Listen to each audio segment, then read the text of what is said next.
Tino to, Tin.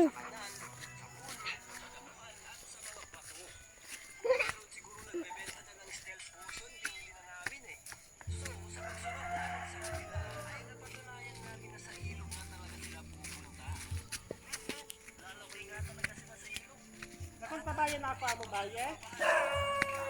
Napunta pa ko. O talagaan. Ika na dyan, dali.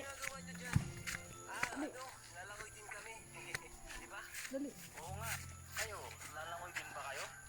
Oo, tara. Dito na kayo sa amin. Hindi nila alam na sinundan namin sila. Kaya nagkunwari na lang kami na lalangoy din kami. Yung spot Kita mo dadahon yan. Yan ang video. doon din naman talaga kami Ano na lumalangoy. daw, madara ka? At doon na nagsimula ang malalim na pagkakaibigan namin sa kanila. Tamang kwentuhan, tamang swimming lang. May nagpapaturo pa nga paano lumangoy. Doon din namin nakita kung gaano kasaya si Pilya. Dahil padilim Tin, parabasan mo, Tin. Tapos butsan mo.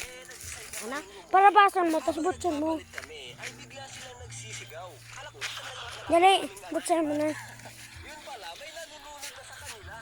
Siyempre, with great power comes great responsibility. Pinanood namin si Pilya sa group yung classmate namin. Siya kasi yung nakakita kaagad at nag-decide Iso. para sagutin siya. Palakpakan ng ating bayani. Nagaling ba yan? Ito sinasabi guys, wag pupunta sa ilog na mag-isa, okay? Ang kagandahan din kapag may kasama ka, may kasama Puro sa natin, Jen, ang hilon mo, Jen.